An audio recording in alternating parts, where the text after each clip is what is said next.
ஓம் சக்தி. ஓம் சக்தி. ஓம் சக்தி. பசியில்லாமல் செத்தவனும் உண்டு, பசியோடு செத்தவனும் உண்டு. எதிர்காலம் என்னவாகும் என்ற பயம் இப்பொழுது எல்லோருக்கும் வந்துவிட்டது. இது அன்னையின் அருள்வாக்கு.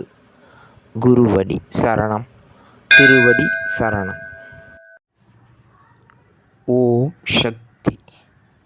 சக்திகளே, உங்களுடைய கருத்துக்கள் மற்றும் அனுபவங்களை கீழ்காணும் மின்னஞ்சல் முகவரிக்கு வீடியோ வடிவிலோ ஆடியோ வடிவிலோ எங்களுக்கு அனுப்பவும். மற்றும் மறுவூர் மகிமை யூடியூப் சேனலை சப்ஸ்கிரைப் செய்யவும். ஓம் சக்தி.